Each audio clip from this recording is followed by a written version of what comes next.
अब बानी परेशान सखिया सो के होली में, अब बानी परेशान सखिया सो के होली में। अले के पिचकारी देवरा डाले रंग ढोरी में, अले के पिचकारी देवरा डाले रंग ढोरी में। तो फ्रेंड, स्वागत है हमारे यूट्यूब चैनल संगीत सीखो यूएस में। तो कैसे आप सब, उम्मीद करता हूँ बहुत अच्छे यंग है।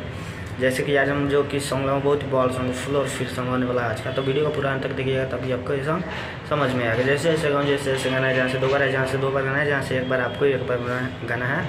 तो चलिए अपना रिकॉर्ड स्टार्ट करते हैं। वीडियो के स्टार्ट करने से पहले जो भी भाई हमारे चैनल पर पहली बार आए हो, हमारे चैनल को सब्सक्राइब कर दो, साथ में बेल आइकन की घंटी दबा दो, ताकि जब मैं ऐसा ऐसा वीडियो डालूँ सबसे पहले आप तक पहुँचे। और जो भी भाई पर्सनली सॉन्ग लिखवाना चाहते हो, कम से कम चार्ज में, हमारे दिखे स्क्रीन पे कॉन्टैक्ट नंबर पे आप कॉन्टैक्ट कर सकते हो, आपको कम से कम चार्ज में सॉन्ग लिख दिया जाएगा। तो चलिए हम अपना वीडियो पे पहला मुखड़ा में लेके चलते हैं। जैसे जैसे करता गाऊँगा, जैसे जैसे आपको गाना, जहाँ से दो बार है, जहाँ से दो बार, जहाँ से एक बार आपको एक बार गाना है। तो चलिए अपना रिकॉर्ड स्टार्ट करें।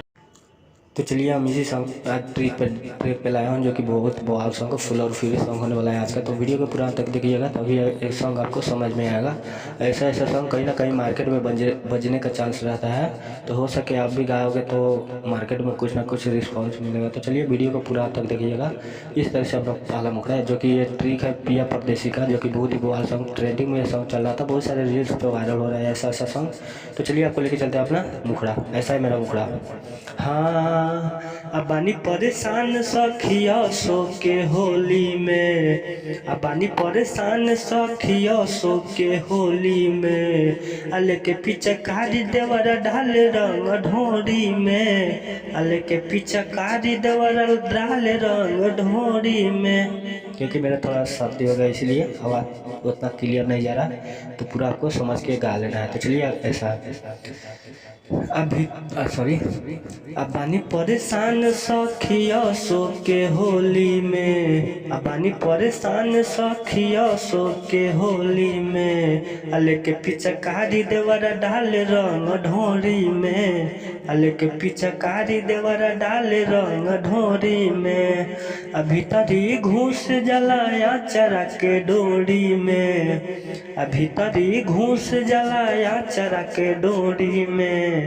अले के पिचकारी देवरा डाले रंग ढोरी में, अले के पिचकारी देवरा डाले रंग ढोरी में। तो चलिए खास मेरा मुखड़ा अच्छा लगे तो प्यारे से कमेंट कर दो, साथ में जो भी भाई हमारे चैनल पर पहली बार आए हो, हमारे चैनल को सब्सक्राइब कर लो, साथ में बेल आइकन की घंटी दबा दो, ताकि जब मैं ऐसा ऐसा वीडियो डालूँ सबसे पहले आप तक पहुँचे। तो चलिए आपको लेके चलते हैं अपना पहला अंतर में, जो कि बहुत ही बवाल सॉन्ग है, फुल और फ्री सॉन्ग होने वाला है, होली सॉन्ग है, जो कि पिया परदेसी का एक टून है। तो चलिए आपको पहला अंतरा लेके चलते हैं। तो चलिए इस तरह से अपना पहला अंतरा, जो कि बहुत ही बवाल अंतरा, फुल और फ्री है। तो चलिए अपना अंतरा रिकॉर्ड करके सुना देता हूँ। तो इस तरह से हो, जेने जेने जाई हम ओने ओने जाला, एको जगह नहीं छोड़े लसला। दो बार है। जेने जेने जाई हम ओने ओने जाला, एको जगह नहीं छोड़े लसाला। कि हथवा बोर देला हमारा मोरी में, अले के पिचकारी देवरा डाले रंग ढोरी में, अले के पिचकारी देवरा डाले रंग ढोरी में। तो खास है ऐसा है मेरा अंतरा। अच्छा लगे तो प्यारा सा कमेंट कर दो। जो भी भाई हमारे चैनल पे पहली बार आए हो, हमारे चैनल को सब्सक्राइब कर दो, साथ में बेल आइकन की घंटी दबा दो, ताकि जब मैं ऐसा ऐसा वीडियो डालूँ सबसे पहले आप तक पहुँचे। तो चलिए हम वीडियो के लास्ट अंतरा में लेके चलते हैं, जो कि जिसमें राइटर और सिंगर का नाम मिलता है। तो चलिए अपना लास्ट अंतरा रिकॉर्ड करके, तो चलिए इस तरह से अपना लास्ट अंतरा, जिसमें राइटर और सिंगर का नाम मिलता है। तो चलिए अपना लास्ट अंतरा रिकॉर्ड करके आपको सुना देता हूँ। तो ऐसा है, आयु सो उज्जवल देवरा करे बरियारी, माने न कतनो दिही हम गारी। दो बार है। आयु सो उज्जवल देवरा करे बरियारी, माने न केतनो दिही हम गारी। राखेला रंग अबीरिया अपना झोरी में, राखेला